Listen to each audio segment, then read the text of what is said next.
Sejam todos muito bem-vindos, eu sou o Antônio e esse é o nosso AF8 Talks, um podcast em parceria com o Portal A Crítica, para falar de empreendedorismo, negócios, vida pessoal e muito mais. Hoje nós recebemos aqui em nossos estúdios Kelson Eugênio e Fabrício Cavalcante da KFV Log. Meus amigos, sejam todos muito bem-vindos ao nosso AF8 Talks. Bom dia, Antônio, bom dia aos seus ouvintes, muito obrigado aí pelo convite. Estamos à disposição aqui para falar um pouquinho de logística na nossa região. Show de bola. Kelson, seja bem-vindo, meu amigo. Obrigado, Antônio. É um prazer estar aqui com vocês. Show de bola. Antes da gente começar o nosso bate-papo, queria lembrar você que está nos assistindo para curtir esse vídeo, mandar para um amigo e não se esquecer de se inscrever no nosso canal. Nós já somos quase 100 mil inscritos aqui no Portal A Crítica, no YouTube. Então, sem mais delongas, vamos começar o nosso bate-papo. Eu vejo, Kelson, que vocês dois...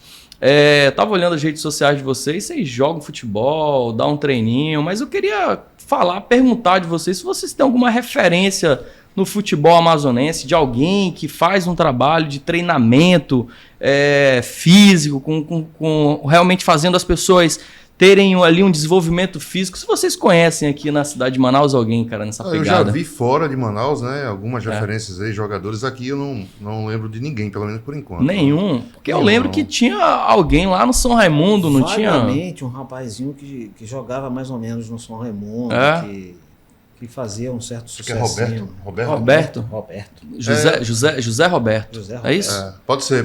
Não lembro muito bem, não tenho assim, muito contato. Mas eu lembro que era alguém que... ele realmente jogava uma bolinha. Batia uma bolinha, mas que, eu não sei, ele tá fora da mídia tem tempo, não tem? Tem um bocado esse rapaz? Tempo. Ele quase não aparece na mídia, inclusive. Mas eu acho que é alguém que talvez faça um trabalho legal, não aí com as pessoas? Pensando bem. Sacanagem, isso aqui é um abraço pro nosso amigo Alberto Esporte, meu irmão, que treina aí a galera toda, amigos do Alberto. Deixa um abraço pra ele, que ele vai ficar puto contigo. Um abraço, professor, quero dizer que a ideia foi do Fabrício, tá? Você é um craque de bola, um craque na vida, um craque como professor e a gente te ama. Fica com Deus aí. Fica inclusive aqui um convite ao vivo pro nosso amigo Alberto Esporte para estar conosco aqui para falar sobre esse trabalho tão lindo, tão bonito que realmente ele faz, e nós estávamos falando no bastidores sobre isso, que é muito mais do que realmente um trabalho de treino físico, né? É realmente um trabalho de integração, né? Ele une as pessoas ali, o grupo é muito unido de fato, ele é alguém que realmente respeita a categoria, faz um trabalho realmente de muita responsabilidade, muito compromisso. Então fica o convite aqui, viu, Alberto? Não foge não, quero você aqui sentado na nossa cadeira para bater papo e falar sobre empreendedorismo.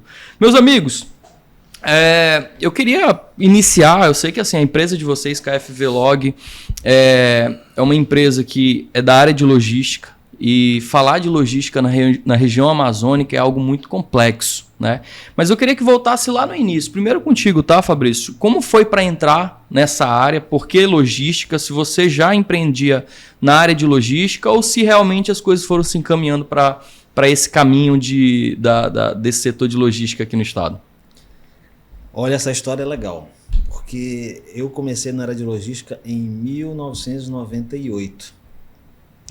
E na época eu fui vender um curso de inglês para o gerente de uma empresa, não sei se eu posso falar o nome dela. Claro, pode falar, pode ficar à vontade. O nome da empresa é Rapidão Cometa, uhum. Né? Era Rapidão Cometa.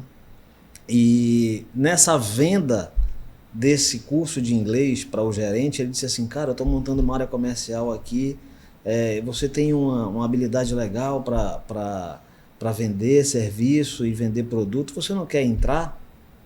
E aí eu, naquele momento, deixei de ser um vendedor de curso de inglês e passei a ser efetivamente um integrante da área logística. Então foi ali que começou a minha carreira, em 1998. Que bacana, cara, que legal, a história é legal. Então assim, se não tinha nada a ver com logística, você fazia outra coisa. Não sabia o que era caminhão, não sabia o que era entrega, enfim. Passei a conhecer tudo ali e é claro que a partir dali a gente se interessou. Isso foi em 1998. 1998. Isso. 98, tu já pensava em logística, Kelson? Eu já estava na logística, né? Eu costumo dizer que comecei como menor aprendiz, isso é lógico que é uma brincadeira, né? Eu comecei em 95 em Recife, né, que é a minha cidade natal, também nessa empresa que o Fabrício citou, que na época, até ser adquirida por uma grande multinacional, ela era a maior do Brasil, né? Eu também não conhecia, naquele momento, eu tinha 18 anos, era muito jovem, meu primeiro emprego, inclusive. Aliás, meu primeiro e único emprego foi lá, né? Onde eu fiquei até 2012. E foi minha primeira experiência profissional. E ali eu fui me apaixonando pelo aquilo, né? Eu me lembro que eu tinha só 18 anos, pesava 76 quilos, só tinha vaga para ajudante de carga, né? E aí eu aceitei, né, o desafio, entrei como ajudante de carga. Naquele momento a logística e o transporte estava virando a chave de algumas coisas do modelo profissional, né, do modelo do profissional, do perfil do profissional, e estava trazendo pessoas com mais esclarecimento. Então eu peguei um momento de virada de chave do transporte e logística no Brasil e foi uma grande escola. Legal. Tu tocou num ponto muito importante, Kelson, que me fez lembrar inclusive o início da minha trajetória. Quando eu comecei a trabalhar eu tive agência por 10 anos, tenho uma agência também hoje de tráfego pago, mas o meu início ele foi numa TV, numa televisão, e a única vaga que tinha era para o jornalismo, eu estava fazendo publicidade. Só que eu pensei que para eu entrar na área de publicidade, talvez fosse muito mais difícil se eu estivesse fora. E eu aceitei e comecei a trabalhar e lá dentro eu consegui migrar para a parte de publicidade comercial na época. Você comentou que era a única vaga que tinha. Você já tinha isso em mente que você queria progredir na área de logística e por isso você aceitou ou não? Foi porque realmente por uma questão de necessidade mesmo? Não, foi uma grande necessidade, né? Eu venho de origem muito simples, muito, muito pobre, na verdade, né? Eu perdi meu pai muito cedo e logo que recebi ali a liberação do alistamento militar, fui em busca de um emprego e esse foi um dos primeiros que apareceu, foi o primeiro que eu agarrei ali, fiquei, não tinha muita opção, né? Era aquilo, mas depois eu descobri que era o que eu queria fazer. Legal, legal. A gente vai voltar nesse assunto aí. Fabrício, depois que você iniciou, né, a tua trajetória na parte de logística, você já foi empreender ou você era um intraempreendedor, aquele cara que empreendia dentro de um negócio que até então não era dele? Intraempreendedor. Então, naquele momento ali, a gente passou a conhecer o segmento, passou a estudar a fundo, né? Eu lembro que na época a Rapidão Cometa ela tinha 36 filiais no Brasil e Manaus era a 36ª filial que ela tinha, ou seja, era a última filial em termos de ranking de receita. Então, quando a gente começou a entender o negócio, tinha o polo industrial todo na nossa frente em Manaus que nunca tinha sido explorado pela empresa. Então, a partir daquele momento que a gente entendeu como é que funcionava os produtos da empresa e o negócio logística, nós fomos para o mercado, para o polo industrial principalmente, para começar a prospectar cliente, para começar a tentar trazer receita para a empresa. Então, essa história foi legal porque foram 10 anos lá dentro que nós passamos. E quando nós saímos de lá, em 2008, Manaus era, acho que a 3ª maior filial da empresa. Segunda maior em faturamento do Brasil. Então ela saiu de 36ª para a 2ª. Caramba, então nós legal. que tivemos juntos nessa empresa, a gente realmente fez parte de uma história de muito trabalho que deu um resultado legal. Então foram 10 anos nessa empresa que nós passamos, que foi, para mim, talvez para o Kelson também, a nossa maior escola. Que legal, que legal. E isso certamente deu para vocês o know-how daquilo que hoje vocês operacionalizam, né? E Kelson, como é que foi para ti chegar, como é que você chegou em Manaus? Porque vamos lá, você falou aqui que nasceu em Recife, né? E eu imagino que seja um desafio muito grande operacionalizar a parte logística aqui em Manaus, né? No norte, no modo geral, eu vejo que a gente tem uma dificuldade, mas em Manaus eu vejo que o negócio o buraco é mais embaixo, né? Como é que foi para o Kelson chegar em Manaus e hoje você é residente aqui na cidade de Manaus? Como é que foi isso? Foi em 2000, no ano de 2000, outubro de 2000, né? Eu recebi um convite, uma convocação, na verdade, do vice-presidente da empresa para vir até Manaus. Na época eu cuidava de cargas aéreas, né? Já trabalhava com cargas aéreas, era do time de operações da filial Recife. Ele pediu para que eu viesse até aqui para resolver algumas questões que estavam acontecendo nos operacionais, né? Fazer alguns ajustes operacionais. E naquele momento, quando ele me chamou, eu nem sentei, ele falou assim, ó, você vai para Manaus, ok? Vê com o cara de compras, manda tirar tua passagem, tá ok, quando? Hoje. E eu volto quando? Ele disse, não tem data, pede uma passagem só de ida e vai para Manaus. Caramba, e eu vim para cá e até é interessante a história da gente, né, que Fabrício foi o cara que me recebeu no aeroporto e foi o primeiro cara que eu conheci, a primeira pessoa que eu conheci em Manaus, e a gente mal sabia que ia escrever uma história tão legal, né, de parceria, amizade. Que legal. E agora de empreendedorismo também, né? Então, foi muito legal. E quando eu cheguei, quando foi, fiquei dezembro, fiquei novembro, foi final de outubro, fiquei novembro, dezembro. Em janeiro, eu até brinco dizendo que recebi a proposta, né, para ser transferido para a filial de Manaus. Uhum. E eu aceitei, né? Eu via grandes oportunidades aqui, eu via que era uma filial, a empresa estava crescendo muito aqui, né? Conheci o mercado, eu não tinha nem ideia do que era Manaus, né? Estava conhecendo ali o mercado, as oportunidades, eu falei, cara, acho que esse aqui é o lugar. Eu tinha 24 anos, né? A partir de agora eu abro mão do Nordeste, das praias, do que for, mas eu quero fazer minha história aqui, né? Eu quero ficar aqui, quero construir meus negócios aqui, quero crescer nessa empresa aqui. E foi assim que aconteceu. E aí eu até brinco dizendo que quando eu aceitei, eles disseram, então vai em Recife, pega as tuas coisas, né, descansa, tira um mês de férias, pega as tuas coisas e volta para Manaus. E quando eu cheguei lá, eu descobri que o que eu tinha estava aqui, que era uma mala de roupa. Uhum. Né? Então, não tinha nada, eu só tinha ido me despedir. Não tinha que mudar, não, era só me despedir da família. Garoto, né, despedir da família ali, dos amigos, fazer aquelas despedidas tradicionais e voltar, né? Isso tem quantos anos, Kelson? Isso tem 23 anos. 23 anos. 23 anos. Cara, que é o tempo da nossa amizade, né, Fabrício? É o tempo que a gente se conheceu. O Fabrício foi o primeiro cara que eu conheci aqui. Fabrício e o Nilton, que é um outro sócio nosso, que fica em Goiás, né, na nossa filial de Goiás, estavam juntos no aeroporto, me esperando ali para me receber aqui, para prestar esse apoio para a filial. Legal. Essa adaptação na cidade foi tranquila para ti? Comer um tucumã, um pão com tucumã, com queijo coalho daqui da região. Como é que foi isso aí? Cara, quando você é jovem, solteiro, sozinho, você se adapta muito rápido a tudo, né? Tudo é mais fácil, é só você, né? Então foi uma adaptação rápida, né?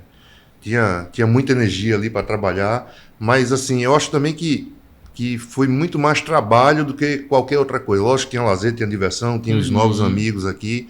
Mas eu lembro que naquela época eu começava a trabalhar às 7 da manhã, parava meia-noite, 1h da manhã, e no dia seguinte estava lá, domingo a domingo. Era um momento de construir, né? E eu acho que foi daí, tá, Antônio, que eu comecei a tirar essa ideia de intraempreender, né? Então, me ensinou muito e me ensinou que o caminho ele é árduo, é para quem quer realmente trilhar, mas que lá na frente, para quem trilha e enfrenta, tem bons resultados esperando. Perfeito, legal. Fabrício, nesse meio tempo em que você estava trabalhando nessa empresa e certamente passou pela tua cabeça que você poderia ter o teu próprio negócio, né? Quem empreende, de fato, sabe os desafios que né, de você empreender, ter pessoas ali que vão depender da tua empresa. Como é que foi essa transição, essa mudança? Foi algo que você foi fazendo de forma sutil ou não? Foi meio que abrupto mesmo? Não, vou parar aqui e vou começar um novo negócio. Como é que foi esse processo para você? Antônio, eu posso te dizer o seguinte, que nesses 10 anos que nós tivemos nessa escola, nessa empresa que nós passamos juntos, a gente passou por todas as fases dela. A gente começou como assistente comercial e a coisa ela foi aumentando gradativamente de responsabilidades e funções e de aprendizados, até que chegou num momento que a gente era gerente geral da filial, que era ali o nível mais alto máximo que a gente tinha na nossa filial aqui no Amazonas.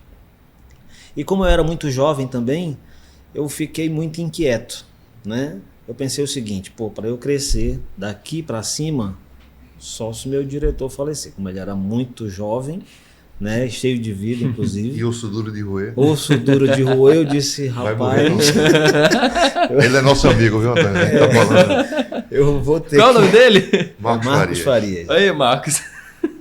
Ainda bem que o Fabrício não estava torcendo, né, Fabrício? De jeito nenhum. É um parceirão, professor, um mestre que a gente vai guardar por muito tempo na nossa vida. Então, Aí, a partir dali, eu fiquei muito inquieto.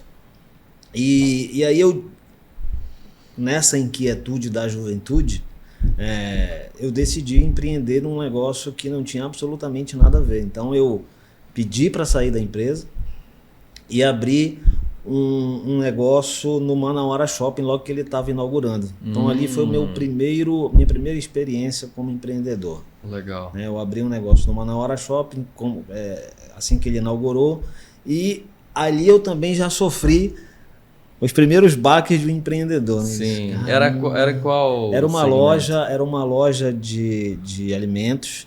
Restaurante, não? Restaurante, que era na praça de alimentação, logo que inaugurou. Uhum. E ali você deve ter sofrido demais ali, porque no início sofri um bocado. Ali do Manauara, quando porque a gente trouxe um formato um pouco americano, né? Que vendia smoothies à base de açaí, comida saudável. E do lado do meu negócio, muro com muro, tinha um outro restaurante que vendia prato a R$10. Então, assim, o meu era um pouquinho mais caro porque era saudável, sim, e era um smoothie, meio que as pessoas não conheciam, então acabou que era 30 pessoas na fila de um lado e no meu aqui era 5 pessoas. Então, aquele baque ali, depois de 1 ano e 6 meses, mais ou menos... E ainda tinha uma questão do shopping, né? Eu lembro tinha que logo no início eles... Foi bem complicado os primeiros anos ali, né? Foi bem complicado. Então, em 1 ano e pouco, a gente... já tinha decidido vender o negócio, né? E fui empreender fora do Brasil, fui empreender nos Estados Unidos.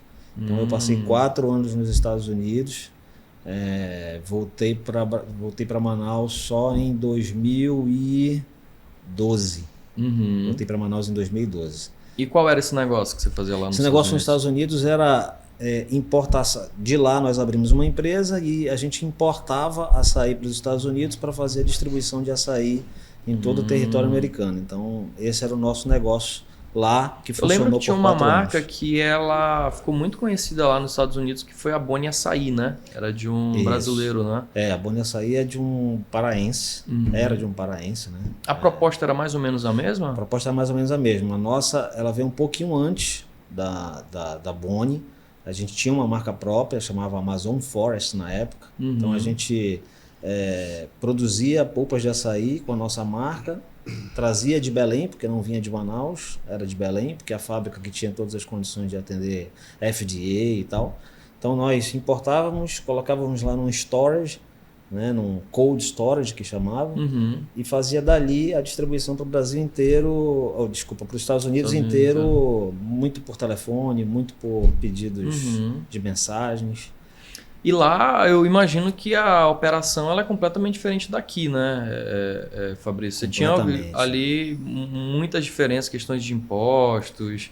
Como é que foi isso? Você empreender num lugar que você não tem, de certa forma, familiaridade. Sim. E com comportamentos de público diferente, né? Porque o comportamento do público não é o mesmo daqui, né?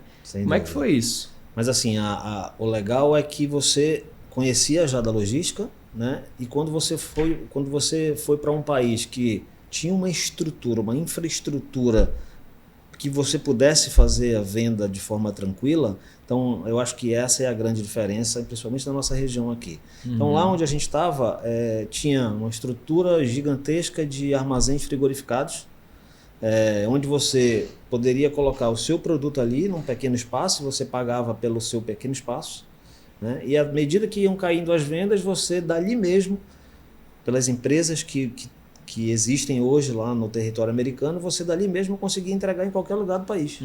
Era mais ou menos um modelo de um dark kitchen, não? Que são aquelas cozinhas que elas ficam meio que dentro de um condomínio, e aí lá elas preparam, não tem aquela estrutura de restaurante, mas chegou o pedido, eles fazem a liberação. É a mesma filosofia. Dentro de um grande... E isso está chegando agora no Brasil, já acontecia lá. E dentro de um grande storage tinha lá centenas de empresas.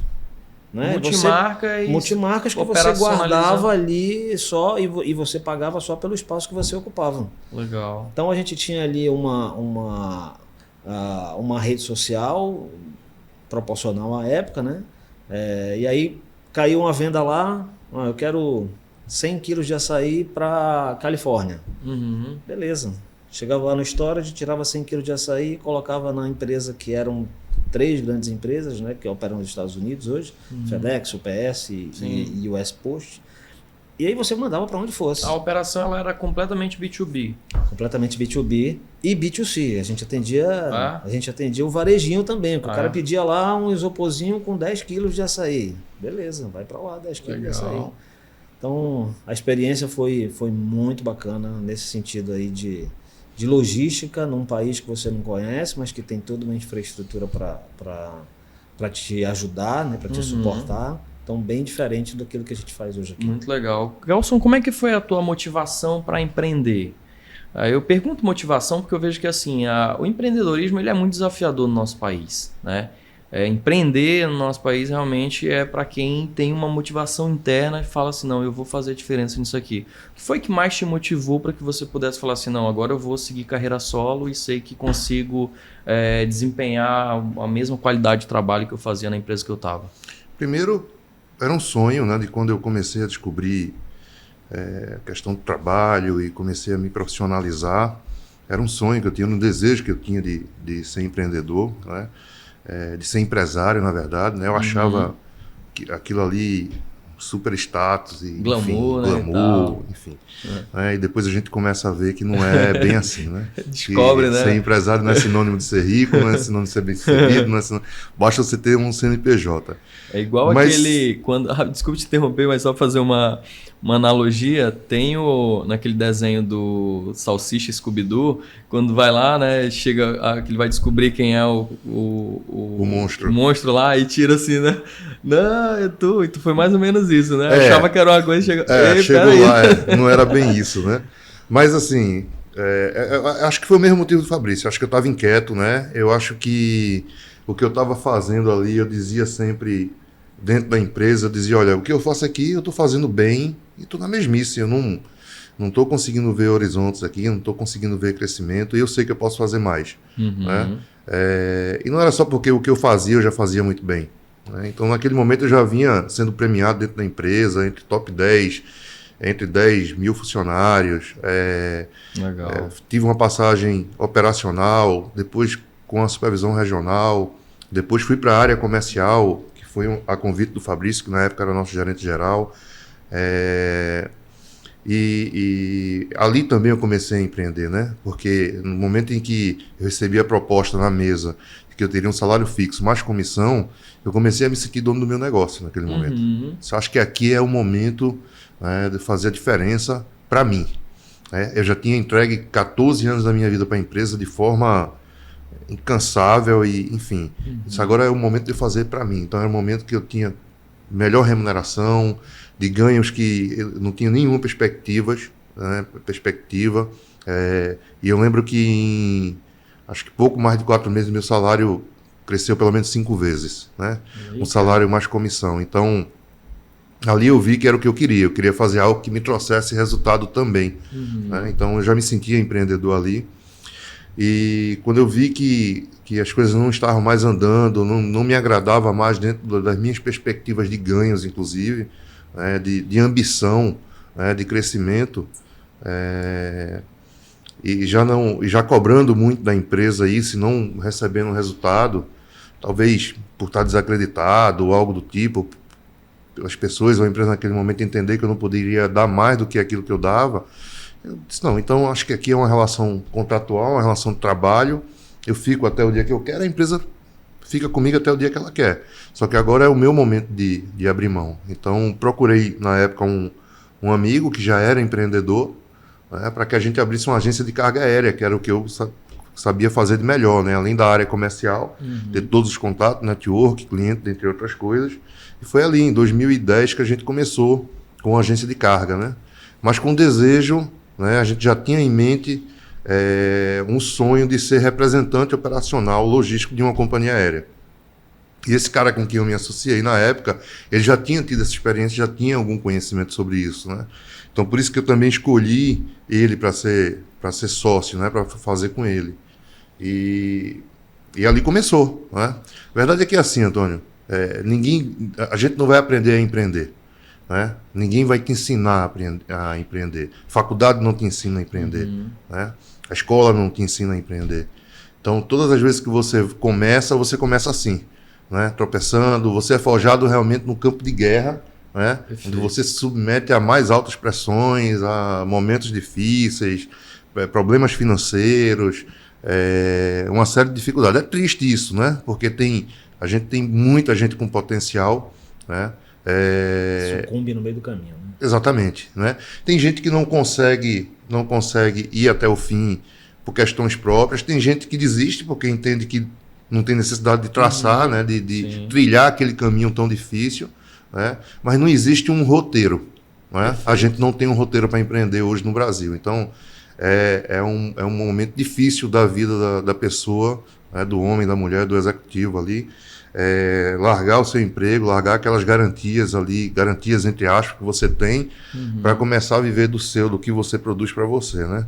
E eu brincava sempre com meus sócios dizendo o seguinte: engraçado que quando eu era CLT, quando eu era empregado, era farinha pouca o meu pirão primeiro. Agora que eu sou empresário, farinha pouco primeiro o pirão dos outros, depois o meu, né? A gente é sempre o último a receber, né? Somente no começo, né? Além do que, quando falta, a gente ainda tem que botar. Ainda tem que colocar. Né? Então, foi muito desafiador para mim, mas foi um aprendizado. E foi aquela fase que as pessoas diziam assim: cara, você é louco, né? Eu tinha, na época, um bom salário, tinha uma boa remuneração, e aí eu comecei a receber ligação, o pessoal ligou da matriz, né? A gente tinha um corpo de direção que fazia esse trabalho quando os talentos da empresa queriam se desligar, então ligava um, depois ligava outro, e até o vice-presidente da empresa. Mas eu estava decidido que, cara, eu não quero mais. Você vai abrir mão, tal, não sei o quê. Eu falei, vocês falam o tempo todo pra gente sair da zona de conforto, né? E eu tô agora tentando fazer isso. Eu quero sair agora dessa zona de conforto de uma forma mais não, você é louco, efetiva mesmo. Como é que você vai fazer isso num momento desse, né? A gente tinha vindo de da 2010 ali, tinha vindo uma das maiores crises mundiais. Crise econômica, né? 2008, 2009, né? 2008, 2009 ali, né? O mar não tá para peixe, eu acho que você é louco, não faz isso, tal, enfim. E aí, nesse momento, você tem que se apegar a pessoas que você ama, que realmente tá com você para ouvir, né? E naquele momento, eu acho que a pessoa mais importante que estava do meu lado naquele momento chegou para mim e falou assim: olha, eu acho também que é uma loucura, mas eu tô contigo. Se você acha que esse é o melhor, né? Então vai em frente. Então, mas foi muito bom, cara. Foi muito legal. Foi dolorido, mas passou. Qual era o sentimento que te fazia acreditar que esse projeto daria certo? Eu vou contextualizar essa pergunta, porque assim, isso que você colocou é um insight muito legal para quem está nos assistindo, e que a gente recebe muita mensagem mesmo de pessoas que se motivam, sabe, com as histórias das pessoas que passam por aqui, que falam assim: pô, Antônio, aquela fala, aquilo ali, pô, para mim virou uma chave na minha cabeça. E eu vi que você colocou um insight muito legal, que muitas vezes o empreendedorismo, ou na grande maioria das vezes, as pessoas elas não estão preparadas para empreender naquele momento. E às vezes as pessoas acham que elas precisam desse preparo, né? Eu vou fazer uma faculdade, fazer uma pós-graduação, quando eu estiver pronto, preparado. Eu vejo que isso é muito igual filho, meu irmão. Quando você se torna pai, eu tenho um filho de 3 anos e agora de mais 3 meses que está na barriga da minha esposa. Meu irmão, é na porrada, não tem ali um manual de vai ser assim, assado. Cada um tem a sua identidade, o seu DNA, que faz com que você olhe para aquilo e fale assim: meu irmão, eu vou ter que aprender na porrada mesmo, na prática aqui. Qual foi o sentimento que... Eu não tenho dúvidas que você tinha insegurança de prosseguir pela segurança que você tinha no seu trabalho. Mas o que foi que mais te motivou ali internamente para falar assim: meu irmão, eu vou seguir em frente e se der errado, paciência, eu vou continuar com o meu propósito? Cara, eu acho que o propósito como um todo, né? Acho que eu tinha um propósito, acho que eu tinha um objetivo. Eu sempre fui muito focado, né, com meus objetivos. Eu sempre fui muito planejado com as coisas que eu faço, em tudo, né? Apesar de ter chegado atrasado, mas é que na logística é assim, a gente planeja, quanto mais a gente planeja, maior a sua chance de dar certo com as coisas, mas sempre vai ter alguma coisa que vai dar errado no meio do caminho, você está ali para isso. Mas foi o propósito, era ter em mente que era aquilo que eu queria, né? E que era o melhor caminho, né? Era o mais difícil, mas era o melhor caminho para mim pensando no futuro, né? No futuro da minha família, dos meus filhos, enfim. E me motivou muito o fato das pessoas serem, na sua grande maioria, contra, né? Pô, como é que você está olhando para esse caminho aqui? Eu falei, cara, se ninguém está olhando para cá... É para cá que eu vou. Né? Eu acho que eu vou descobrir coisas boas aqui que ninguém sabe que tem. Né? Poucas pessoas trilham esse caminho. Né? Poucas pessoas sabem. E a gente vai aprendendo algumas coisas na vida que, assim, cara, você pode escutar a opinião de todo mundo. Você tem que ter humildade para escutar a opinião de todo mundo. Mas, assim, você tem que parar para ouvir quem fez. Né? Cara, Antônio, não vai nesse caminho. Aí você chega para mim e fala, Kelson, você já foi nesse caminho? Não. Tá bom, obrigado, eu te agradeço, mas assim, ou eu vou seguir, ou eu vou procurar alguém que já passou por ali para me dizer o que é que tem. Perfeito, né? Então, eu sempre pensava meio assim. Né? E eu confesso que também eu fechei o olho e fui. Né? Na força e na coragem. Se eu fosse parar para pensar, se fosse parar para programar muito, não vai, né? Para medir as consequências, dentre outras coisas. Então, eu acho que em um determinado momento, até um certo ponto, você tem que ser meio inconsequente mesmo. Né? Você tem que apostar, você tem que arriscar, senão você não vai passar dali. Né? E tem muita gente que não passa e não chega, não é porque é incompetente, é por falta de energia, por falta de disposição, de querer realmente trilhar aquilo. Então, eu digo sempre para quem quer empreender, cara, vai em frente. Né?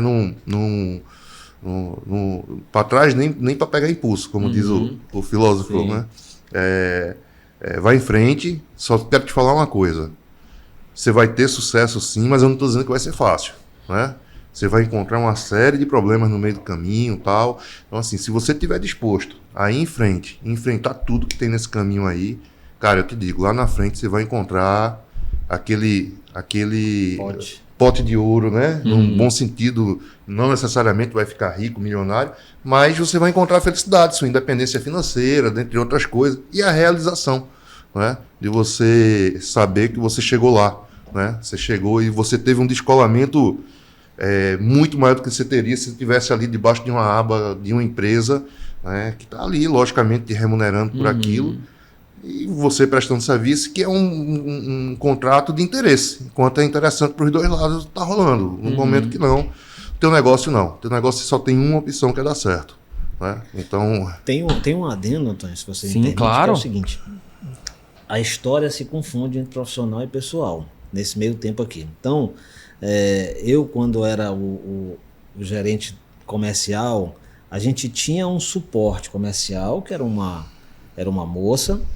E aí, tinha o Kelson, que ele, além do potencial todo que ele tinha, da competência toda que ele tinha, apesar de ser operacional, a gente sentia que ele queria ser muito comercial, mas ele começou a se chegar muito ali no comercial, não era por nada não, era porque tinha uma moça que dava o suporte, e ele ficou ali cercando e tal. Daqui a pouco, quando a gente soube, já estava namorando e é casado com ela até hoje. Né? Então, quando ele disse aqui, uma motivação. Quando ele disse aqui agorinha que a pessoa que estava do lado dele disse assim, vai que eu tô contigo, essa pessoa é a Cristiane. Perfeito, né? Que ele conheceu naquela nossa época ainda, era nosso suporte comercial, e hoje é a primeira dama de todo esse... Isso é bíblico, meu irmão. A mulher sábia edifica a sua casa, né? Então, verdade. É bíblico isso aí. Então, assim, a gente...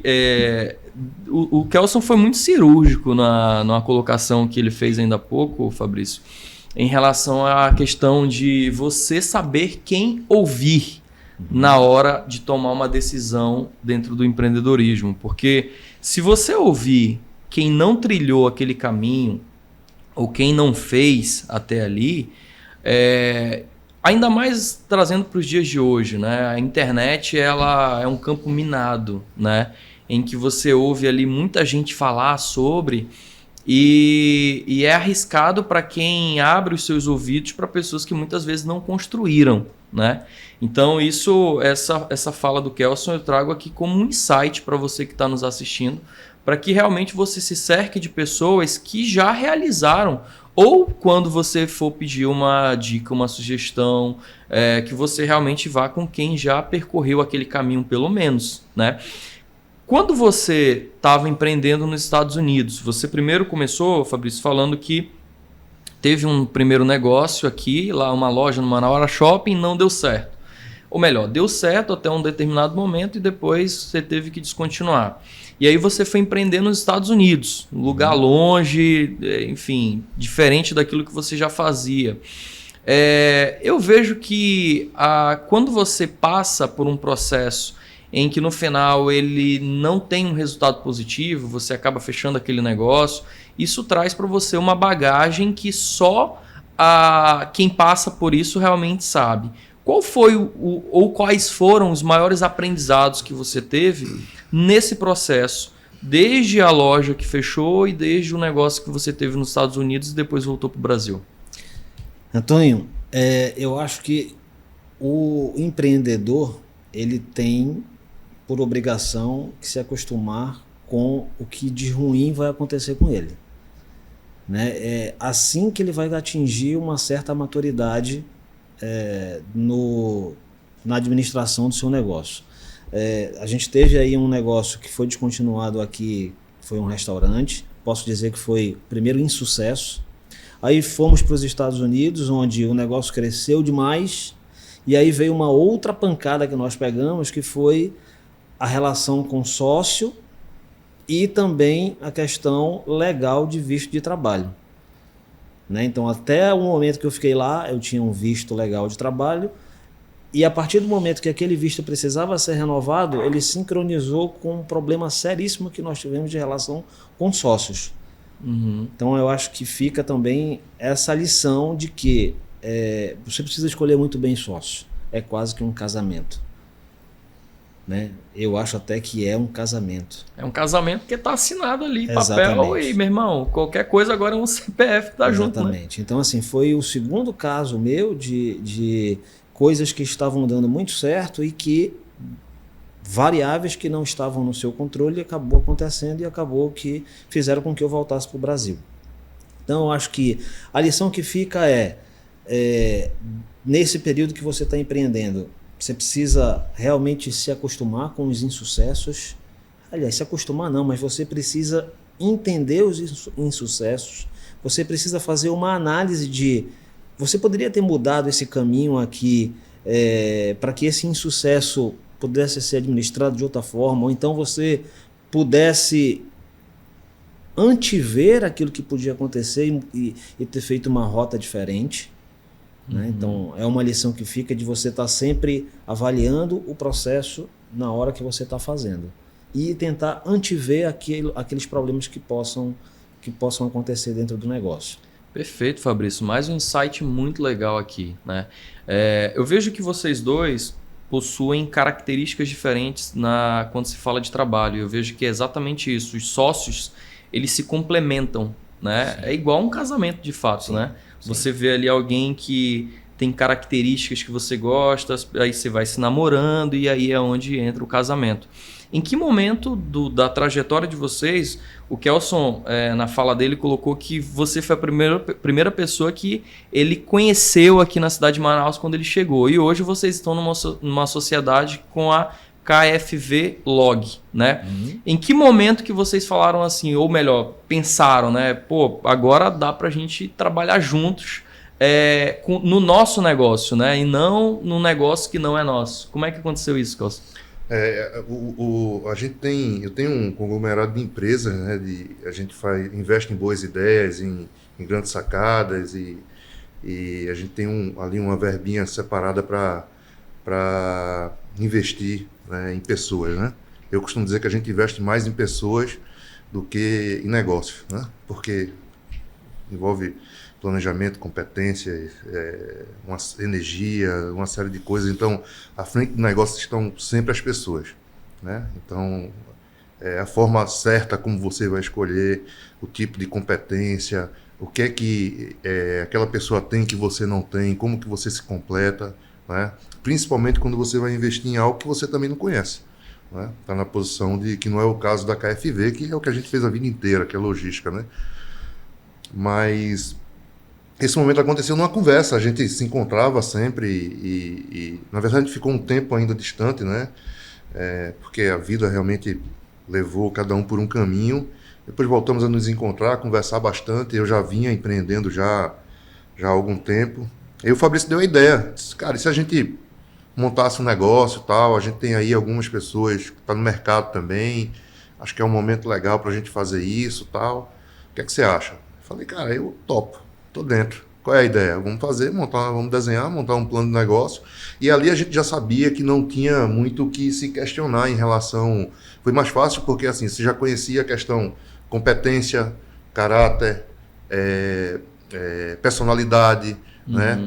A própria amizade entre as famílias, entre outras coisas, né? E isso é um risco também, né? Porque a sociedade traz algumas coisas, como você bem colocou, que você pode colocar tudo a perder, né? Então, uma das coisas que eu escutei em casa foi, cuidado, são nossos amigos. Então, vão devagar, tal, faz a coisa devagar, né? Mas foi mais fácil. Para a gente foi mais fácil porque inicialmente eram 3 sócios, a gente já se conhecia, já tinha trabalhado junto, né? Estavam todos no mesmo mercado, né? Então foi só tomar a decisão, desenhar um plano de negócio, fazer o planejamento e começar a tocar. Perfeito. Eu acho que o que mais pesa aí, Antônio, é que são 25 anos construindo uma relação de confiança entre nós, porque a coisa acabou indo para as famílias de forma particular, mas também de forma paralela, cada um na sua empresa, foram 25 anos construindo relações de confiança com o mercado, né? E o insight para mim, que foi quando a gente conversou realmente e eu dei a ideia, foi que na empresa que eu estava trabalhando, de repente, como ela era gerida por um fundo de investimento internacional, de repente mudou-se a estratégia desse fundo e a empresa simplesmente, nessa mudança de estratégia, demitiu 30% dos funcionários, demitiu 30% dos colaboradores. Não foi o meu caso. Eu fiquei, mesmo depois dessa revolução que houve estratégica da empresa, uma empresa grande, eu permaneci no cargo, inclusive fui indicado para promoção, inclusive com um bom salário e tudo mais, mas aquilo ficou muito na minha cabeça. Eu disse, poxa, se amanhã resolve-se de novo mudar a estratégia, eu vou no barco. Vai no barco, né? Aí eu vou ser atingido por isso. E aí foi quando a gente conversou, pô, cara, já são mais de 25 anos que a gente está nessa relação com o mercado, construiu muita confiança, deu segurança para todo mundo, por que não agora a gente não se junta para realmente fazer uma coisa nossa e apresentar para o mercado essa opção, né? Baseada principalmente nesse ativo. Somos nós, são as pessoas que estão fundando e que vão ser o alicerce de tudo aquilo que a gente fizer daqui para frente, sempre com pessoas em primeiro lugar, assim como o Kelson falou. Então acho que o insight foi esse. Perfeito, meu amigo. Olha, nosso amigo Lio Ferreira já chegou aqui. Queria convidar ele para entrar aqui no nosso bate-papo. O Lio, ele tem um quadro aqui no nosso F8 Talks para falar de empreendedorismo. O Lio lá das Tintas Alteza. Bom dia a todos que estão nos assistindo aí. Tava ali, meu irmão de bastidores, e estava adorando o papo aí. Legal. Muito legal mesmo. Lio, os meninos estavam falando ainda há pouco sobre a questão logística, de você trabalhar com logística na cidade de Manaus, né? Que é algo extremamente complicado e quem consegue operacionalizar a logística aqui consegue em qualquer lugar do mundo.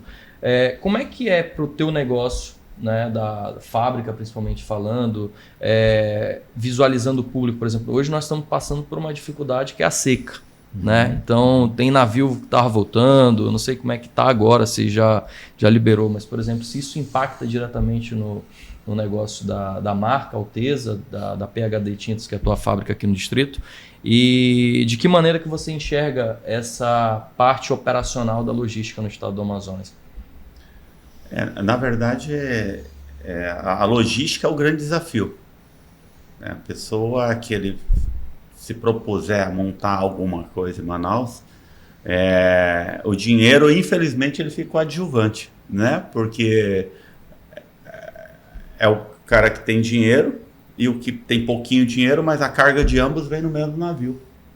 Vai demorar, vai encalhar, entende? Então, a questão do dinheiro aqui, ele não faz tanto sentido Só faz sentido porque daí depende do estoque, né? A sobrevivência de uma empresa aqui, ela está muito interligada no quanto de estoque ela tem, regulador, né? E aí precisa de bastante capital de giro, porque a logística, ela é o fator determinante para deixar ou tirar qualquer empresa do mercado, independente do tamanho dela, né? No nosso caso, tem dois nichos de mercado, imagina, né? Nós somos distribuidor. Imagina um lojista de material de construção, quando falta uma tinta, ele vende a cerâmica, quando falta a cerâmica, ele vende a louça, e ele vai vendendo, né? Quando você se propõe a produzir, aí é diferente, né? Hoje, digamos, a gente tem lá 50 milhões de estoque, e se faltar um fungicida que custa R$500, você para a tua fábrica por 30 dias. Né? Então, todos os setores, todas as indústrias aqui do setor industrial sofrem bastante, muito mais do que o comércio com a logística devido a isso. Porque o comércio você vende o que tem. A fábrica você precisa de 100% do insumo. Então, tem que ser um departamento de compra, custo financeiro muito bem alinhado para que isso não aconteça. Perfeito, Leo. Kelson, eu queria te perguntar, qual é a solução hoje da empresa de vocês? Porque assim, a gente sempre que fala de qualquer negócio, a gente visualiza que há uma dor no mercado, como você colocou ainda há pouco. Eu decidi ir por esse caminho porque muita gente estava falando para mim para eu não ir. Né? Opa, então, se tem muita gente falando é porque talvez seja um caminho ali desconhecido. Né? Você identificou uma dor no mercado e qual é a solução hoje que a empresa de vocês, a KFV, ela realmente entrega para o mercado? Olha, primeiro a gente tem um mix de serviços, né? A KFV ampara ali todos os serviços logísticos que a gente pode oferecer hoje aqui na Zona Franca de Manaus, com exceção da carga internacional. Ainda é um negócio que a gente deve avançar, mas são planos para 2025 ainda. É uma coisa mais complexa, a gente precisa trilhar agora esse caminho que a gente começou a montar para a carga doméstica. Mas eu acho que a logística, Antônio, ele é o grande termômetro da economia. Né? Então, tudo que acontece na economia, a gente sente primeiro. Né? É como um termômetro, de fato. Se esfria, a gente é o primeiro a apontar que esfriou. Se esquenta, a gente é o primeiro a apontar que esquentou. Todas as crises que se desenvolveram, que cresceram, que morreram, que passaram aqui nesse país, a logística foi um dos primeiros setores a sentir. Então a gente tem essa sensibilidade de entender onde é que está cada dor. Né? E o logístico, ele é um pouco de tudo. Né? Ele vai entender, se for preciso fazer negócio com a crítica, ele vai entender sobre como é que é o mundo do jornalismo, como que funciona, qual é a necessidade. A gente vai fazer tudo a quatro mãos. Mas a gente tem uma facilidade muito grande de ter especialistas que aprendem muito rápido o que se faz. Ou quando a gente não tem especialista logístico que entende daquilo, a gente vai buscar um profissional da área e traz para ele, porque conhecimento prático a gente tem para dar e vender no negócio. Né? Então, por exemplo, quando a gente começa a entrar no mercado farma, que hoje é uma das grandes dores do mercado de Manaus, foi para isso que a KFV nasceu, principalmente para isso. Né? E é uma coisa bem complexa, porque requer muito investimento, muito tempo e muita energia para tirar todas as certificações, para preparar a parte predial, preparar funcionário e tal, enfim. Uma das primeiras coisas que a gente tem que ter um farmacêutico, uma farmacêutica profissional da área de farmácia, para que ela possa conduzir ali todos os processos, né? Comandar todos os processos e procedimentos de segurança que envolve todo esse material que vai passar com a gente. Então, uma das dores que a gente identificou aqui é o mercado farma. Muito grande, principalmente com logística reversa. Então, hoje, por exemplo, esse mercado de medicamento que vem para Manaus, ele tem um tempo para vir, vender e voltar. Só que quando ele volta, as grandes distribuidoras, um exemplo, ele pega uma caixa de qualquer remédio lá, de comprimido, ele abre essa caixa e distribui em todas as farmácias dele, 200, 300 farmácias dentro da cidade, e depois ele precisa recolher. Ou porque não vendeu, ou porque está próximo do vencimento e não deu tempo de vender tudo, ele precisa devolver isso para a fábrica, porque precisa ter um tratamento especial, um tratamento diferenciado. Quando isso acontece, o transportador só, aquele cara que vai lá, pega a caixa, põe no caminhão e faz o commodity da logística, esse cara não consegue amparar essa necessidade.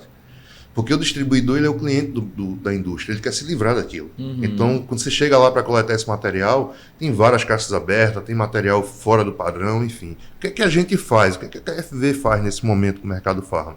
A gente vai lá, faz um estudo, né? Temos um engenheiro que vai medir todas as necessidades de embalagem, né? Temos um farmacêutico que vai trabalhar em parceria com esse engenheiro para que a gente monte essas embalagens, chegue no distribuidor, a pedido da indústria, né, do laboratório, e a gente monte todos esses kits de devolução, prepare, traga para o nosso terminal, né, faça essa preparação, faça essa embalagem, tudo dentro dos padrões, sem fugir do padrão do que o laboratório faz, porque a gente tem gente especializada dentro do nosso negócio para cuidar disso, e a área é aprovada também, né, a área certificado pela Anvisa, por outros órgãos aí, todas as exigências.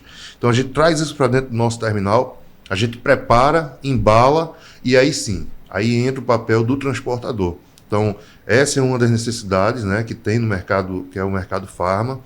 E eu acho que uma das grandes dores também é essa alta e baixa do rio, né? Essa instabilidade que a gente tem. Tem hora que passa navio, tem hora que não passa, tem hora que o navio está mais em conta, tem hora que ele fica mais caro porque o rio está mais baixo. Agora, esse ano, essa seca toda com a baixa histórica, que a gente não tinha visto ainda aqui, os navios pararam nos portos do Pará, né, e não conseguiram chegar. E aí as empresas nos procuram para apresentar a solução, né? Então a gente achou algumas soluções via balsa até Belém, né, mas também, principalmente no serviço aéreo, né? A gente tem uma malha cargueira saindo de Manaus que só perde para São Paulo. Nenhum outro estado tem essa malha cargueira, né? Então, essa foi uma das soluções, surgiram algumas necessidades. É uma necessidade de momento, né? Então, tem muita carga do perfil rodoviário, rodofluvial e marítimo que está vindo para o aéreo e a gente está embarcando nessa. Então, acho que é o momento da gente atender essas dores, é o momento da gente atender essas necessidades, vai de tudo e se vem de tudo, né? Do mesmo jeito que vai o produto acabado, vem a matéria-prima. Do mesmo jeito que vai a logística reversa de medicamento, vem o medicamento, a vacina, alimentos, tem muita coisa, muitos alimentos que vêm de fora, e com a parada dos navios teve que vir aéreo. Então esse fluxo aumentou muito. Então nesse momento a gente voltou todos os nossos canhões para a carga aérea, né? Perfeito. Para que a gente conseguisse dar esse apoio, mas por entender que é uma grande oportunidade também de fazer negócio, né? Perfeito. E com esse serviço, trazer os clientes que não estavam conosco ainda, né, para que ele conheça o nosso serviço, e quando tudo se regularizar, a gente vai estar lá junto com ele. Então é uma oportunidade de entrada, é uma oportunidade de mostrar e fazer a diferença também, né? Amparado, logicamente, por grandes parcerias, como é o caso da Azul, né, que você tinha citado no nosso bate-papo anterior, no qual nós somos operadores logísticos deles aqui também. Eu vi que vocês inauguraram ontem uma loja, né, da Azul Linhas Aéreas aqui em Manaus. É a primeira na Amazônia Ocidental. É isso, Kelson? Isso. É uma loja Azul Viagens, é uma unidade estratégica de negócio da Azul Linhas Aéreas que faz pacote de turismo. É uma operadora de turismo da Azul, né? É como se fosse qualquer outra operadora, qualquer outra agência, só que de marca própria. Perfeito. Né? E como a Azul tem uma legião de fãs, né? Essa é a grande verdade, né?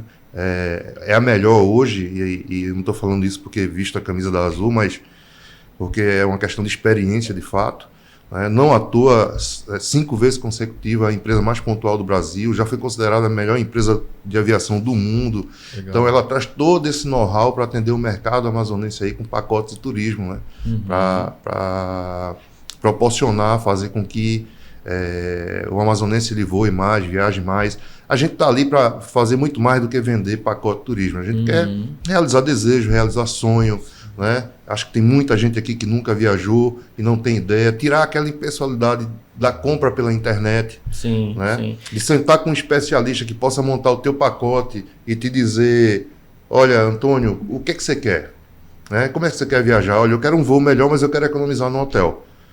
Olha, eu acho que eu vou andar de Uber. E o cara vai fazer uma conta: olha só, eu tenho esses carros aqui, né? Tem essas parcerias com locadora. Como é que você quer ir no parque? Serviço personalizado. Ele vai montar de acordo com o teu gosto, com o teu bolso, com a tua necessidade. ou Isso com é um muito grupo bom. que vai. Isso é muito bom porque geralmente na internet as pessoas elas não têm muita paciência para olhar tudo isso. Você deixar na mão de alguém, né? Fica um Para negócio conectar. frio, né? Fica Não tem essa relação humana, contato, relação humana, esse entender, né? Você não fala com ninguém. No caso dele, eles entendem a tua vontade e o teu poder de compra, né? Então, peraí, com base no que você quer investir, porque viagem é investimento, né? As pessoas, tem uns que olham como despesa, como custo, e não é um investimento em você. Perfeito. As pessoas, normalmente, elas acham que uma viagem, que uma academia, um bom jantar com amigos, isso é um custo, não, isso é um investimento, porque você precisa investir em você para você estar bem, né? Eu falei isso, inclusive, com a minha esposa, que a gente está questão de babá ali, que a gente optou por não ter uma babá à noite já para o bebê, que tem 1 ano e 10 meses, falei, deixa que eu cuido, né? E aí apareceu um amigo de data que queria jogar tênis comigo. E eu adoro jogar tênis, é um momento muito legal para mim, eu gosto muito de me exercitar. E aí ela falou assim, mas e o Theo? Então eu falei, ele desce comigo. Mas ele vai ficar lá, eu não sei o que vai acontecer. Ele vai descer comigo, eu vou pegar alguém e vai ficar segurando na mão dele lá embaixo, mas isso me faz bem. E eu estando bem, eu vou cuidar melhor dele. Né? Então, é um investimento em mim, onde eu vou estar bem para cuidar melhor do meu filho. Caso eu não vá, ou fique em casa, ou eu deixe de viajar, pode ser que eu não esteja preparado psicologicamente, emocionalmente, para estar cuidando bem, ou de uma empresa, ou de um negócio, ou de alguém que a gente gosta. Então, viagem é investimento, não é? Eu recomendo. Perfeito. Eu sou suspeito, Antônio, mas recomendo. Né? Mas eu acho que principalmente é você sentar na frente de uma pessoa, de um executivo de vendas que tem experiência. Né? Ele vai te dizer, olha, para onde você quer ir? Sei lá, quero ir para Salvador. O que é que tem de melhor em Salvador? O que é que você quer conhecer em Salvador?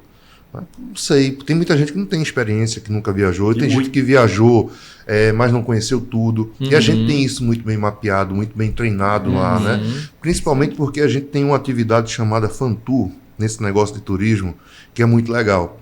Onde as empresas levam o representante ou um executivo da área para esses destinos, né, com tudo pago, né, é um momento de experiências. Então você vai conhecer, passa 3, 4 dias, por exemplo, em Recife, e lá você vai conhecer os hotéis com quem a Azul montou parceria, por exemplo. Você vai passar um dia em cada hotel, você vai conhecer parques, você vai conhecer praias, restaurantes e tal, com tudo pago. Claro que isso não é um presente, né? Não deixa de ser, mas não é dado sequer por meritocracia. É um processo de treinamento. Né? Tudo bem que é um treinamento prazeroso, você vai viajar, vai para a praia, vai conhecer e tal. Mas a pessoa volta com essa experiência, com essa vivência. E aí é diferente quando você senta na frente do cara e diz assim, deixa eu te falar, faz esse roteiro aqui, eu conheço. Tá vendo esse hotel aqui? Esse hotel é bom, tal. Ele pode ser um pouquinho mais caro, mas está mais perto disso aqui e tal. Você tem criança. Então tem tudo isso muito bem mapeado para proporcionar para a família, para a pessoa, para o casal ali, para o homem, para a mulher que vai viajar, a melhor experiência. Perfeito. Kelson, inclusive a Azul, ela tem, eu acredito que uma das operadoras aéreas que tem maior presença no norte do país, né? Eu vejo que, se não me engano, a Azul é a única que faz voo direto para os Estados Unidos hoje, aqui de Manaus, saindo de Manaus. Eu lembro que antes tinha um voo da American Airlines Manaus-Miami, mas que, se não me engano, foi suspenso. Mas hoje tem um voo direto. Inclusive, comprei minha passagem recente para Fort Lauderdale, Manaus, Fort Lauderdale, Manaus. Né? Então, isso é mais uma comodidade também, né? É um grande diferencial, né? Não tem ninguém voando nesse momento direto, né? Sem escala ou sem conexão para os Estados Unidos, né? E a Azul voa para Fort Lauderdale. Eu tive a oportunidade de fazer esse voo, é muito legal, é muito rápido. As aeronaves são 5 horas, né? São 4 horas e 40 mais ou menos, né? As aeronaves são novas, bem confortáveis, é um voo rápido, é uma cidade linda, maravilhosa também, confortável também, prática para você desembarcar, para fazer imigração, dentre outras coisas. Então, a Azul, ela é meio que nesse sentido de buscar rotas e lugares, né? Desbravar lugares que ninguém está olhando muito ali, né? Descentraliza, né? Descentraliza, exatamente. Perfeito. Então, Fort Lauderdale é um dos destinos. Lio, o Kelson tocou num ponto importante ainda há pouco sobre a empresa dele, que tem todas as certificações, eles buscam realmente fazer tudo certinho para sempre estar na frente ali. Eu vejo que isso é algo que está presente no DNA e da Alteza. Recentemente teve um evento do nosso amigo Wesley Andrade, lá do The Doctors, lá no Shopping Ponta Negra, e teve uma exposição de um produto que eu vejo que esse produto ele também é muito diferenciado, que é a Saúde Total Alteza, né? Uma tinta diferente de tudo que tem no mercado. Eu queria que tu falasse um pouco sobre esse cuidado, do porquê, por exemplo, qual que seria a diferença aí? Exemplo, o Kelson tem a casa dele ou a empresa, por que pintar com Saúde Total e não com uma tinta comum? Então, veja bem, o mundo da tinta, né? Tinta é commodity. Então, se você pensar tinta, você pensa nesse produto aqui que passa na parede, né? Hoje, 90% das pessoas que você falar de tinta, ele vai imaginar isso. A tinta também, ela acompanha uma tecnologia absurda, né? Então, hoje, se você ver na Alteza, ela tem tudo menos tinta, se você brincar, sabe? Chega a ser cômico, né? E qual que foi a proposta? Tal qual a Azul, tá? Que você estava falando, é perceptível, eu estou falando isso como cliente, é muito difícil uma empresa aérea ela se despontar tanto da outra, porque ambas têm bons aviões, tem as pessoas ali bem treinadas, tá ali. Mas no mesmo nível, né, ali, teoricamente. Mas a né? Azul ela consegue ser diferente. Né? Não é que ela é maior, melhor, ela é diferente, você consegue perceber. É igual a Alteza. A Alteza ela veio, a tecnologia é francesa, tá quase 100 anos, a mesma tecnologia, em 25 países, e lá ela chama Maestria nos outros 24 países e no Brasil chama Alteza. E ela chegou com essa proposta de ser diferente. Ah, mas ela é maior? Não, ela é diferente e ela busca solucionar as dores do cliente. Essa Saúde Total, na verdade, ela não é uma tinta, né? Ela leva nome de tinta, mas ela é uma solução para aquelas pessoas que se preocupam com outras pessoas, que se preocupam com gente, onde ela elimina até 99% das bactérias, micróbios e fungos do local. Ela tem lá uma nomenclatura que chama hospitalar, mas ela não é vinculada ao hospital, é porque precisa de ter essa nomenclatura na hora do órgão público comprar, porque ela é para ser utilizada em locais que não pode ser evacuado. Já imaginou? Você está lá com 200 pessoas lá hospitalizadas, 30 na UTI, você tem que tirar aquelas pessoas dali. Não tem possibilidade. A Saúde Total, ela chegou com essa proposta. E aí, como ela entrega saúde e preocupação com pessoas, as pessoas começam a utilizar a Saúde Total em tudo. Na sua casa, no quarto das crianças, nas suas empresas, enfim. E em hospitais. Então, o hospital ficou coadjuvante, Antônio. Hoje, 80% da Alteza Saúde Total ela é vendido para casa, para empresas, para tudo. E 20% para o hospital, que foi a finalidade para que ela nasceu. Então, é isso. A Alteza ela vem na contramão, né? Ela vem trazendo telhado frio, que é um produto fantástico, que é um produto que ele baixa até 12 graus Celsius, elimina até 15% os ruídos decibéis. Esse é um produto que tem a tecnologia da NASA, não é? Esse né? Ele reduz 30% de energia, de custo de energia, reduz mais do que o dobro a manutenção de ar-condicionado, elimina... Mas é um telhado ou é uma tinta que você... A tinta do telhado. Ela é uma tinta térmica, né? Que ela foi desenvolvida pela NASA para ser utilizado nos foguetes, na hora da decolagem, a hora que ele entra em órbita, para proteger a fuselagem e a tripulação. E depois foi algo tão eficiente que veio em modalidade de tinta térmica. Incrível. Né? É bastante incrível. Ela é tão incrível, ela é tão eficiente que Nova York, depois se você googar aí, você vai ver que Nova York tornou ela de uso obrigatório.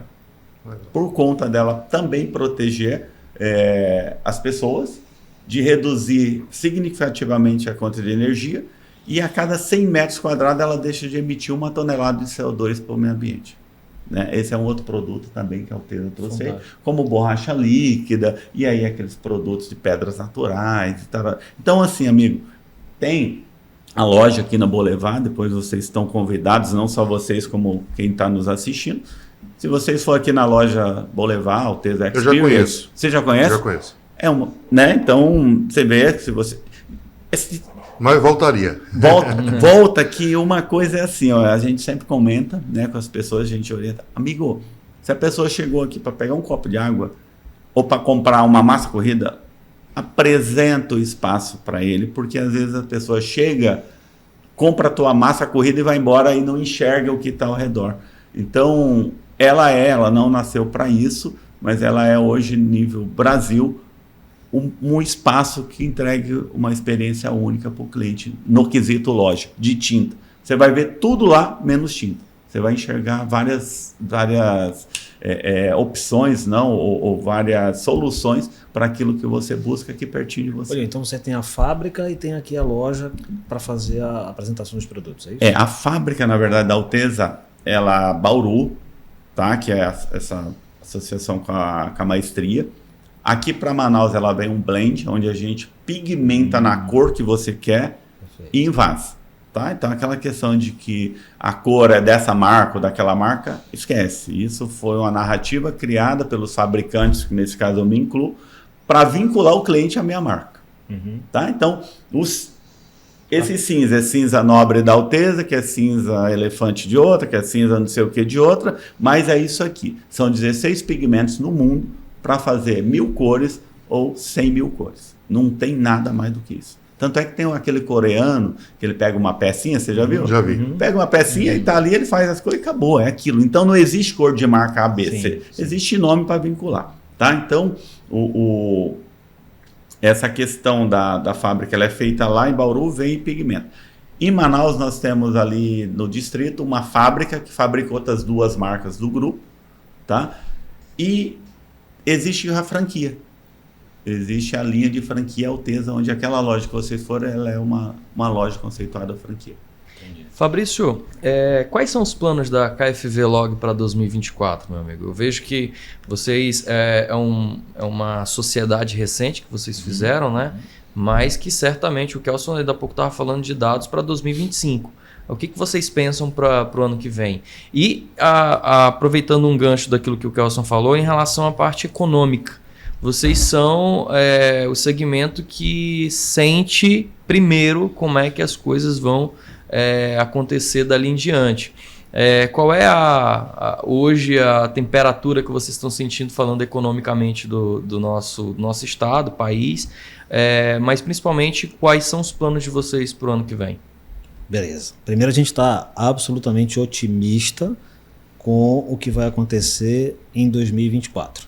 As projeções que a gente tem conversado com a indústria, principalmente, que são os nossos principais clientes, é que 2024 vai ser um ano de crescimento, porque tudo aquilo que a gente passou até aqui, né, com todos os obstáculos que nós enfrentamos, certamente que 2024 projeta crescimento. Então, os nossos planos para 2024 é consolidar todos os nossos produtos, né? Então, como o Kelson já adiantou, a gente incluiu dentro de um único ponto todas as soluções logísticas possíveis. Então, transporte aéreo, suportado pela Azul, que é a nossa grande parceira, transporte rodoviário, armazenagem. Então, a gente tem hoje, entre Manaus e Goiânia, que é a nossa filial, 4.500 metros quadrados de armazéns gerais, onde a gente faz toda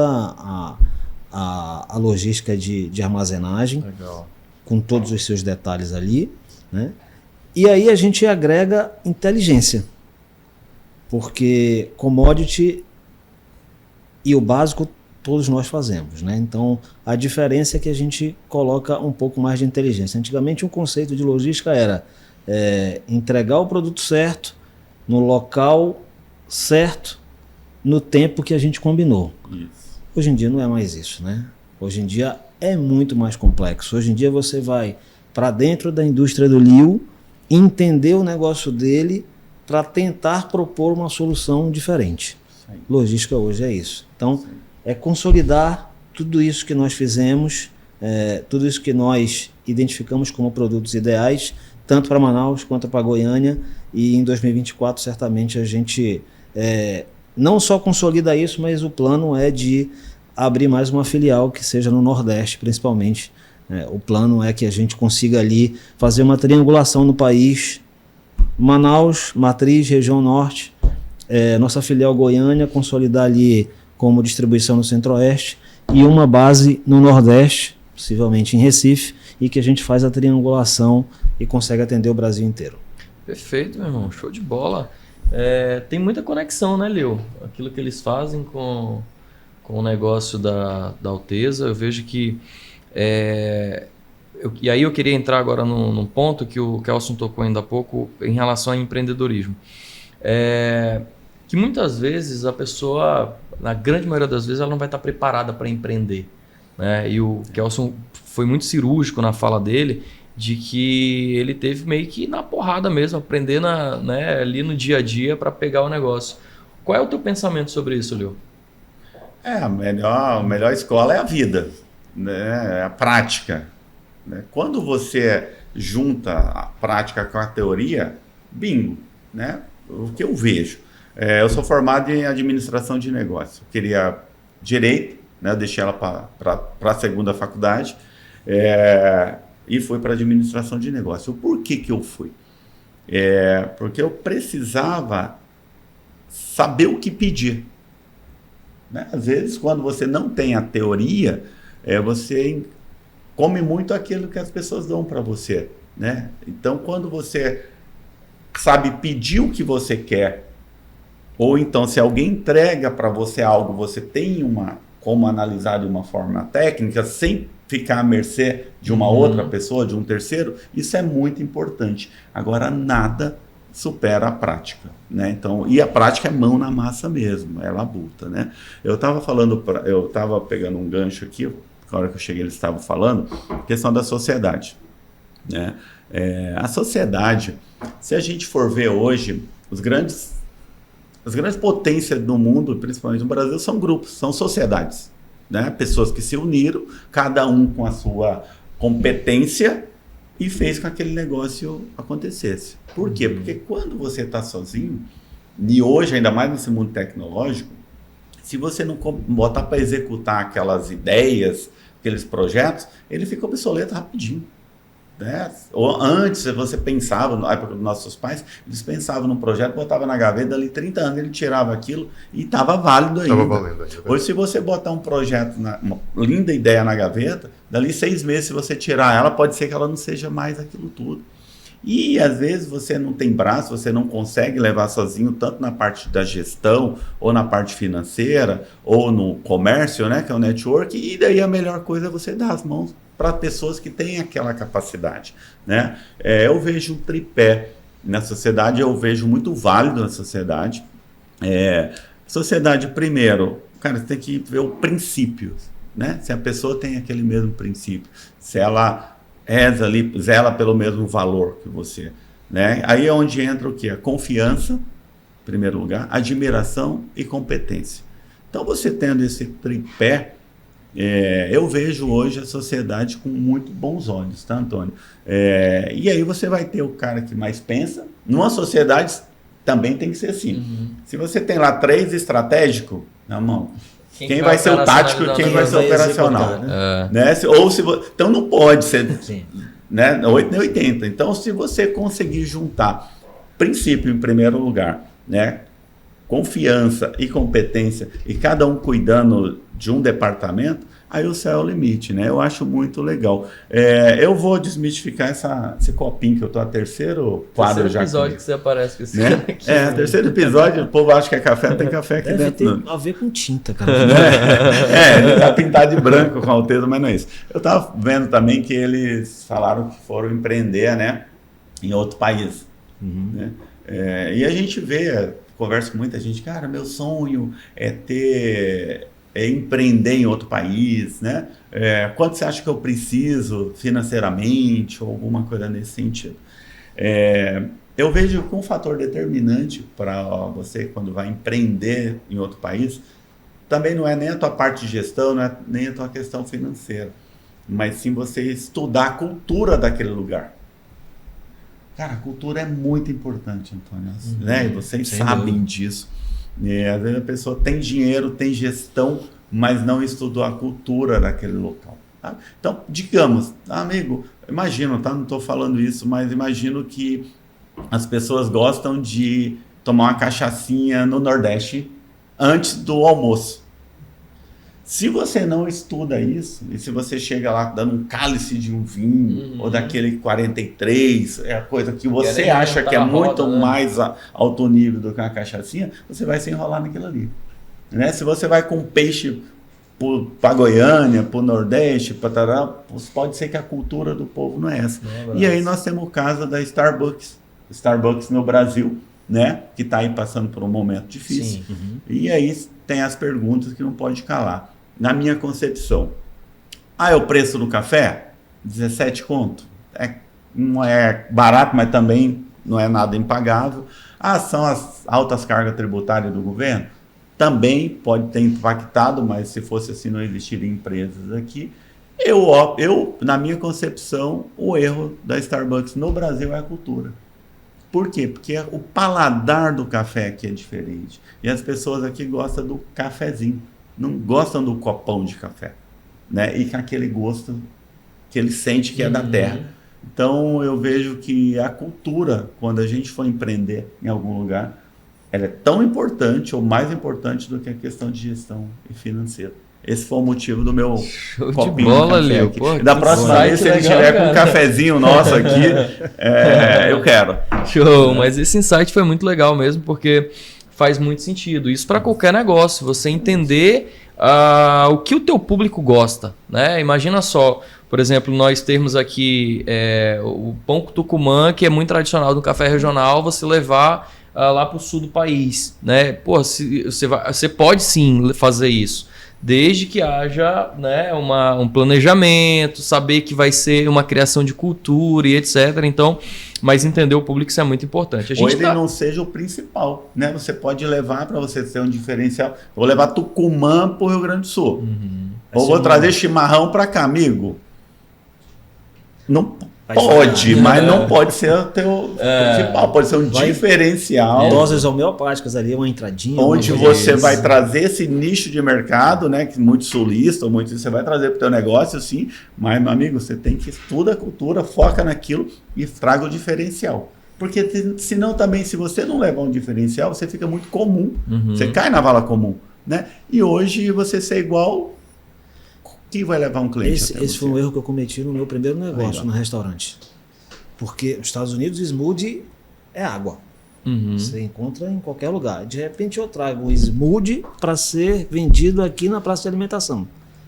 Quem que entende, né? Assim, quem que conhece, quem que conhece, né? Ok que eu botei ali os liquidificadores bem na frente para as pessoas entenderem e verem que era uma mistura de frutas batida ali, frutas congeladas, né? Saudável. Mas assim, até você preparar aquilo, eu já perdi 6 meses de dinheiro. É isso. Né? Eu, por exemplo, o café americano, eles adoram, porque senão eles já tinham mudado. Cara, eu acho... A gente vai lá e toma o colombiano. Né? Exato, né? O brasileiro, você tem um colombiano, tararau, eles adoram. Então, eu não vou para os Estados Unidos doido para tomar um café, muito pelo contrário, né? Eu posso ir lá para comer um lanche, olha lá, né? Um hamburgão que né? Então, KFC no máximo, essa cultura é muito interessante. E a questão também que vocês falaram que vocês tiveram um negócio que não deu certo, né? Cara, isso é muito comum hoje, e eu acho muito válido, né? As pessoas não precisam se preocupar em não abrir um negócio com medo de que não dê certo, né? Mesmo porque em tudo na vida a gente nunca perde. Isso não é clichê, né? De, não, você está falando. Não. Você nunca perde. Ou você ganha ou você aprende.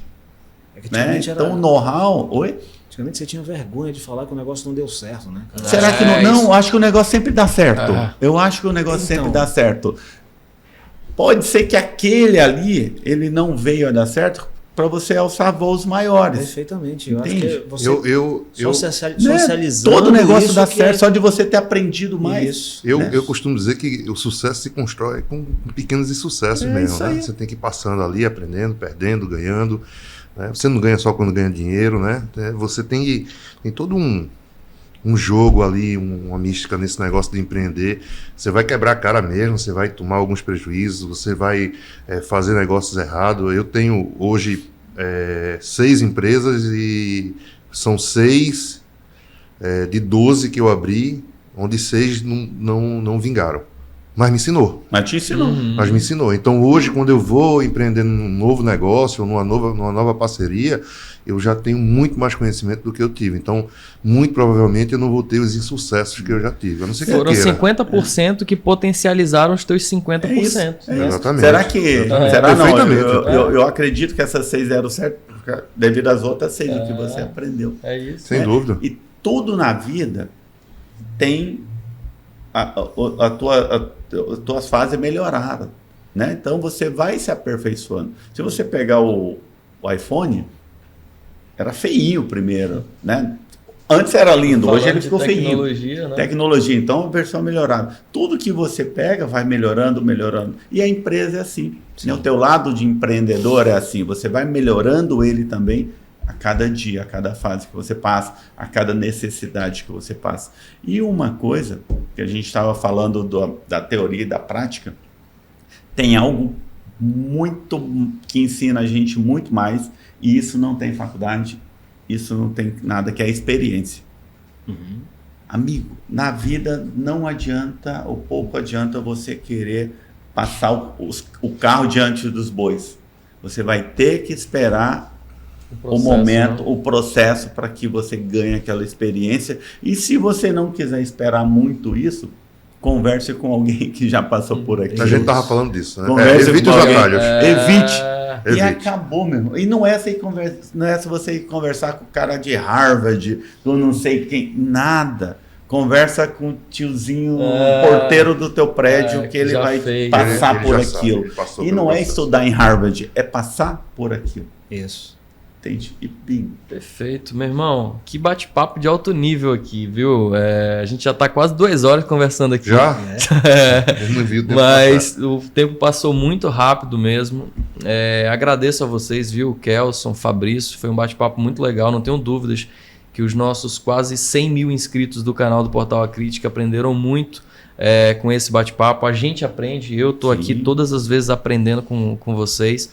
Então eu queria que o Kelson deixasse uma mensagem para quem está nos assistindo, que pensa em empreender, que já passou de repente por uma experiência não tão boa e acabou ali tendo uma dificuldade para continuar.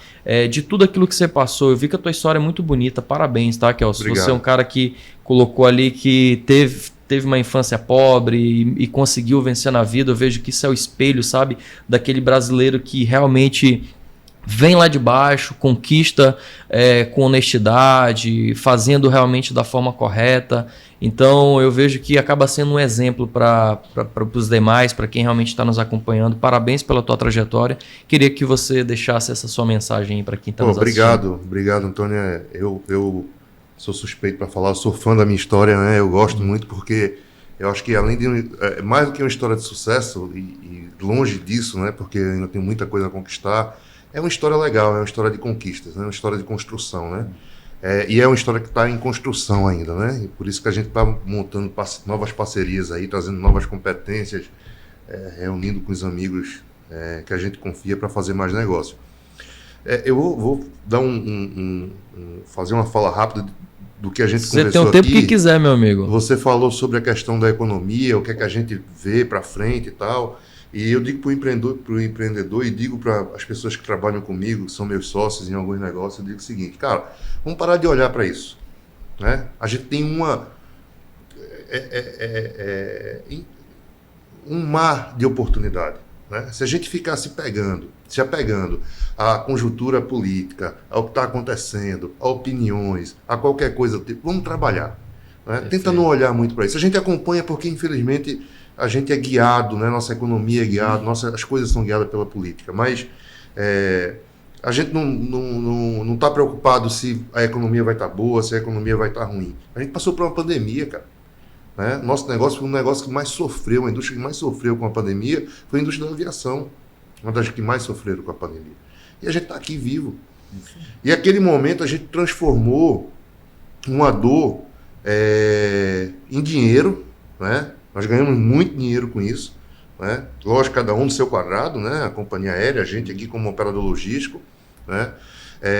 E a gente não ganhou com a dor das pessoas, pelo contrário, a gente ganhou salvando vidas. Né? Eu lembro que a Azul, inclusive, foi uma companhia que buscou vacinas, né? Entregou vacinas. Eu lembro que teve uma situação dessa, né? Por isso que eu estou falando, a gente naquele momento a gente fez o que o mundo mais precisava, a gente cuidou das pessoas. Né? A Azul abriu todos os seus porões para todos os destinos que ele operava com voo regular, para que ele levasse uma parte daquilo, além das bagagens, né? Que tinha poucas pessoas voando, mas ainda tinha, né?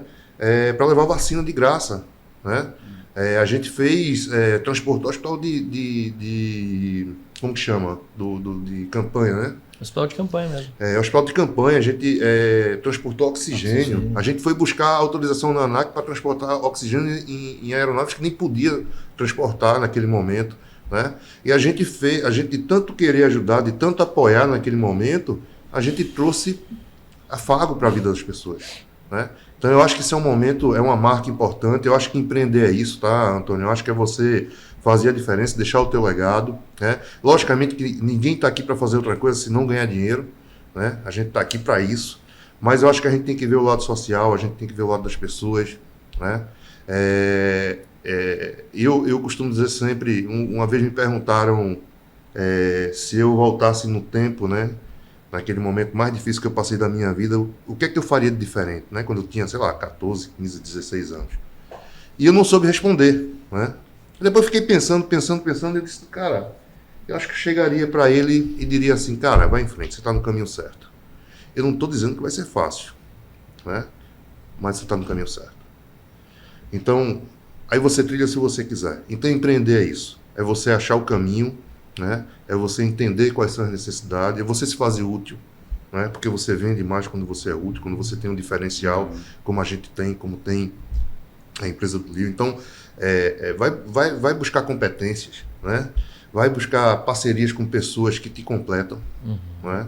Que respiram o mesmo ar que você, que é de sua confiança, né? E vai ser feliz, cara. Mesmo que seja em trancos e barrancos, né? Batendo com o cara na porta, batendo cabeça.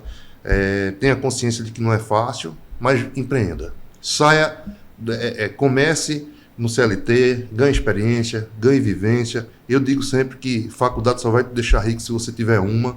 Então, assim, estude, né?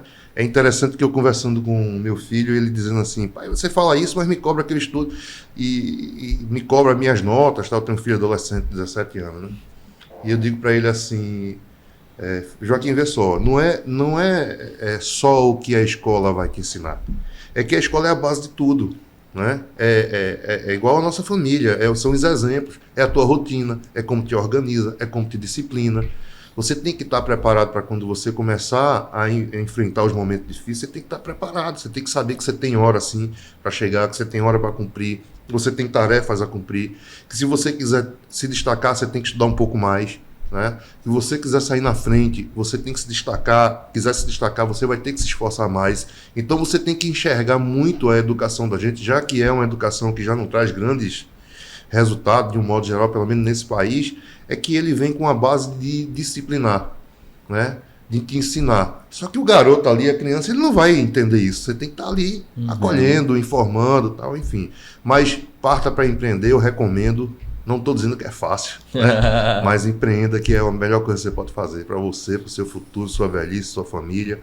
Empreenda. Perfeito, Kelson. Que show de insights aqui que a gente teve. Não tenho dúvida que o nosso público aprendeu bastante hoje aí. Fabrício, meu irmão, queria que você deixasse também a sua mensagem para quem nos assiste. Obrigado aí pelo tempo, pela conversa que nós tivemos. Certamente a gente vai prosseguir aqui com a nossa parceria. Agradeço realmente pelo tempo de vocês e o tempo é seu, meu irmão. Primeiro, também te agradeço pelo convite e aqui eu também quero externar o agradecimento ao Erval Folhadella, né, que é diretor dessa casa aqui há muitos anos. Externar o meu agradecimento ao Dicica. Esses dois personagens são amigos de infância, estudamos juntos na mesma escola, nos formamos juntos, então eu vejo o crescimento que a empresa teve. Então, muito obrigado pelo convite, por ter aberto as portas. Falando de mensagem, não tem receita de bolo, né? Mas assim, o que a gente pode dizer é: investe na tua competência, seja ela faculdade, seja ela para conhecer muito o produto que você vai trabalhar. Investe no teu comprometimento com aquele negócio e aí esteja pronto para todos os obstáculos que você vai enfrentar. Investe no teu comportamento, porque relacionamento hoje não é tudo, mas é quase tudo. Perfeito. Constrói pontes, porque você não faz nada sozinho. As parcerias, os sócios, os fornecedores, stakeholders, como a gente chama, são muito importantes. E por fim, não é por último, valoriza muito a tua família, porque são eles que vão estar ali do teu ladinho em todos os momentos, nos bons e nos ruins.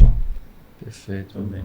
Então, esse é o recado que eu poderia deixar. Perfeito, meu amigo. Recado importantíssimo e muito proveitoso. Inclusive, eu vou deixar aqui mais um convite para o meu amigo de Siquinha, Calderaro.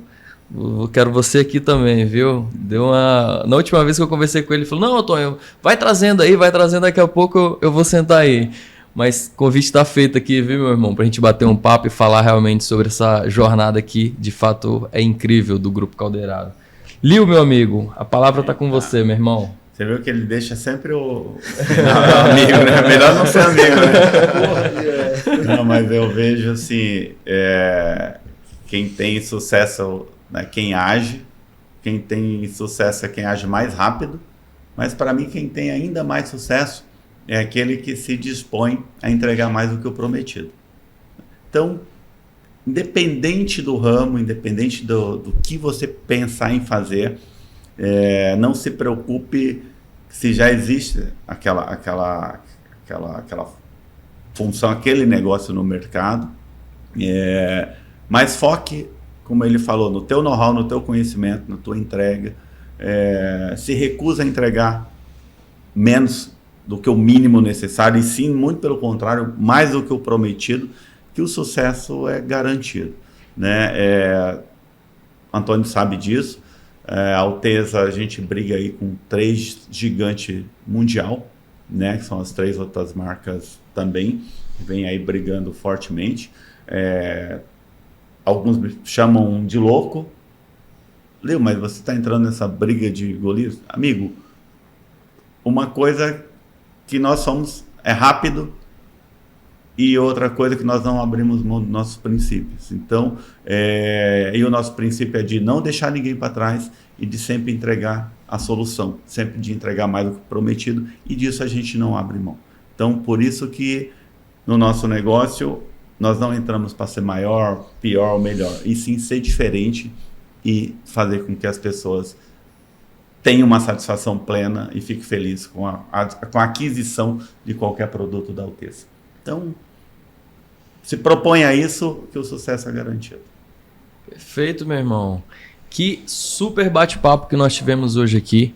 Bate-papo de super alto nível. Obrigado mais uma vez, meu amigo Kelson, Fabrício, Lio. Realmente foi muito enriquecedor para todos nós aqui. E esse foi o nosso AF8 Talks, um podcast em parceria com o Portal A Crítica. Aqui a gente fala de negócio, de empreendedorismo, de vida. Então, espero que vocês tenham aproveitado. Não esqueça de curtir esse vídeo. Mande para um amigo seu que você acha que vai gostar. E, por último, e não menos importante, não se esqueça de se inscrever no nosso canal. Nós somos quase 100 mil inscritos. Nós nos vemos no próximo episódio. Fiquem todos com Deus. Até mais. Tamo junto. Valeu.